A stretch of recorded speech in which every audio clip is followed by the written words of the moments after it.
आ रही है। भविष्य की जरूरतों को देखते हुए कावेरी 2.0 पर काम शुरू हो चुका है। स्वदेशी भारतीय लड़ाकू विमान इंजन कावेरी 2.0 है ये, और डीआरडीओ के तहत विकसित किया जा रहा है।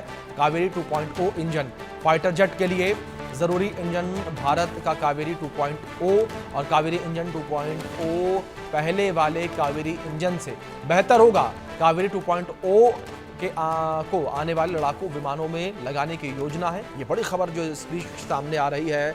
कावेरी 2.0 को आने वाले जो लड़ाकू विमान होंगे उनमें लगाने की योजना है, और एक बेहतर इंजन बनाने का प्रयास लगातार डीआरडीओ के द्वारा किया जा रहा है, जिसका इस्तेमाल जो है वो भारत के द्वारा किया जाएगा।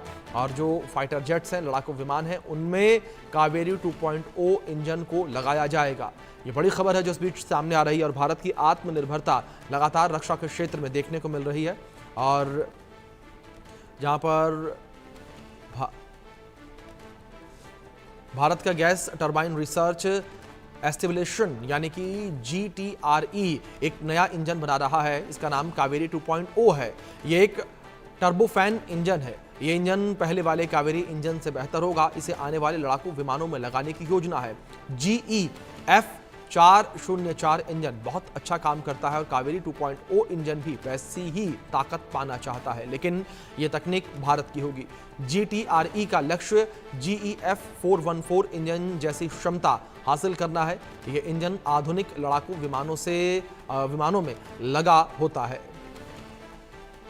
तो एक बेहतरीन इंजन जो है वो भारत में ही विकसित करने का प्रयास यहां पर जो है वो किया जा रहा है। ये बड़ी खबर जो इस बीच सामने आ रही है।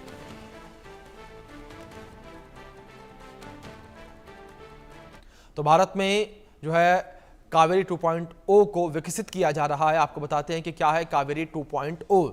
भारत के GTRE से विकसित किया जा रहा है कावेरी 2.0 इंजन को। अगली पीढ़ी का टर्बोफैन इंजन ये होगा, और मूल कावेरी इंजन को बेहतर बनाने का उद्देश्य है। उसका अगला और अपडेटेड वर्जन ये होगा। भविष्य में लड़ाकू विमानों में इसे इस्तेमाल करने के लिए बनाया जाएगा, और जो लड़ाकू विमान भारत में बनेंगे स्वदेशी होंगे उनमें इन्हें लगाया जाएगा। 55 से 58 kN के बीच थ्रस्ट पैदा करने के लिए इसे डिजाइन किया गया है, और आफ्टर बर्नर के साथ 90 kN से अधिक प्राप्त करने की उम्मीद जताई जा रही है फिलहाल। और अमेरिका में बने हुए F404 और F414 इंजन की कैटेगरी में ये प्रदर्शन करवाने का लक्ष्य रखा गया है। तो ये किस तरीके से बेहतर एक इंजन बनकर तैयार होगा वो आप इन जानकारियों से साफ तौर पर समझ सकते हैं। एक बेहतरीन इंजन जो है वो भारत में डिजाइन किया जा रहा है, और भारत की जो ताकत है वो और भी ज्यादा बढ़ती नजर आएगी। इस विषय पर बातचीत करने के लिए दो खास मेहमान मेरे साथ बने हुए हैं, उनका परिचय मैं आपसे करवा दूं। मेरे साथ रिटायर्ड कमांडर भूषण दीवान जी जुड़े हैं डिफेंस एक्सपर्ट के तौर पर, और मेरे साथ retired wing commander Praful Bakshi ji जुड़े हैं। आप दोनों मेहमानों का बहुत स्वागत है इस चर्चा में। चर्चा की शुरुआत प्रफुल्ल बख्शी जी मैं आपसे करना चाहूंगा। सर, जिस तरीके से भारत में कावेरी 2.0 को विकसित किया जा रहा है, भारत की आत्मनिर्भरता को आप किस तरीके से देखते हैं, खासतौर में रक्षा क्षेत्र को लेकर बात की जाए तो? Thank you very much. आपने ये जो टॉपिक जो इंट्रोड्यूस कराया है अभिषेक जी, ये बहुत ही इंटरेस्टिंग है। हमारी सबसे बड़ी जो समस्या है मिलिट्री एविएशन में वो है जेट इंजन्स की जी। हमारे पास सबसे पहले एक क्राफ्ट होता था HF-24, जिसको मैंने उड़ाया हुआ है, और उसके लिए वो ग्राउंडेड इसलिए हो गया बाद में कि उसमें सिर्फ 2 नैट इंजन लगे थे, और उसकी जो मैक 2.6 की कैपेबिलिटी थी वो हासिल नहीं हो पाती थी, और इसलिए उस एयरक्राफ्ट को डाउन किया गया। कावेरी इंजन भी डेवलपमेंट की बात आई, पर हमारे GTRE से ये प्रॉपर्ली डेवलप नहीं हुआ। कुछ फॉरेन एम्बार्गोज के कारण भी हमें प्रॉब्लम आई। जब हमने 1998 में एक्सप्लोजन किया था, उस समय जो हमारे पर प्रतिबंध लगाए गए उसके कारण भी LCA में प्रॉब्लम आई, कावेरी इंजन में प्रॉब्लम आई। पर सबसे बड़ी बात है, अभी कावेरी इंजन का सिर्फ अनमैन्ड कॉम्बैट एरियल व्हीकल्स के लिए ही कावेरी इंजन अभी रेडी हुआ है। इसमें आफ्टर बर्नर की कमी है, और आफ्टर बर्नर जब तक नहीं लगेगा, जैसे अभी आप बात कर रहे थे 80 kN और 90 kN की, तब वो GE414 के केपेबल हो जाएगा। पर GE414 के केबल होने में और आफ्टर बर्नर लगाने में अभी बहुत टाइम लगा है। ये हमारी सबसे बड़ी समस्या है। हमें साफरान कंपनी ऑफ फ्रांस ने भी हमको कहा है कि हमको हमारी मदद करेंगे। अमेरिका ने तो ज़्यादा उत्सुकता नहीं दिखाई, फ्रांस ने दिखाई है। पर अभी लग रहा है कि भारत किसी भी फॉरेन कंपनी से खुश नहीं है। लेटली जो डेवलपमेंट्स हुई हैं उसके कारण हमारा एयरक्राफ्ट का ये कावेरी का बहुत सेटबैक हो रहा है, क्योंकि अब जो हम AMCA बना रहे हैं, AMCA में भी यही प्रॉब्लम आ रही है। और कावेरी की चर्चा हुई, जो AMCA का भी प्रोजेक्ट लॉन्च हुआ है उसमें भी कावेरी की चर्चा हुई, और ये पता चला है कि अभी कावेरी में बहुत काम बाकी है।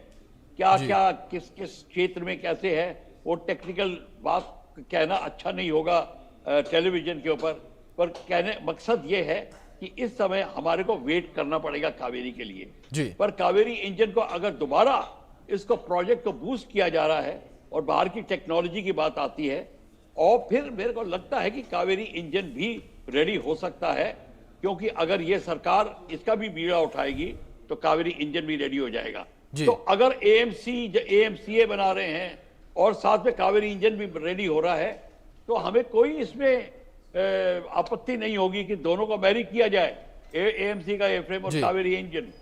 और हमारे को आपका हैरानगी होगी कि ये भी बात चल रही है कि पुराने HF-24 के प्रोजेक्ट को भी रिवाइव कर सकते हैं अगर हमें ढंग का इंजन मिल जाए, क्योंकि उसका एयरफ्रेम बहुत ही उम्दा है, जो कि मैक 2.6 के लिए और सुपर क्रूज के लिए केपेबल है HF-24 का एयरफ्रेम। तो इस बात को लेके अभी हम कावेरी इंजन की वेट कर रही है। अब हमें जो प्राइवेट इंडस्ट्री का जो तालमेल बैठ रहा है, हमारी जो पॉलिसी में इंडक्शन और प्राइवेट इंडस्ट्री में कई प्राइवेट मैन्युफैक्चरर्स आगे आ रहे हैं जो कह रहे हैं कि हम कावेरी इंजन को भी विकसित कर सकते हैं, प्रोवाइडेड हमको भारत सरकार इसके लिए इनिशियल फाइनेंशियल एड दे। वही है क्या कहते हैं, फॉरेन डायरेक्ट इन्वेस्टमेंट की बात हो या direct investment from the government की बात हो, बात वही है। आप FDI लेके अगर मेरी प्राइवेट कंपनी और नॉर्थरॉप के साथ में मिलके कावेरी इंजन बनाएगी तो पैसा वो देंगे, पर क्वेश्चन ये है हमारी इंडिपेंडेंस चली जाती है, तो वो कॉन्ट्रैक्ट में जो प्रॉब्लम्स खड़ी होती हैं, जैसे कि अभी आप देख रहे हैं इवन रफेल के साथ में प्रॉब्लम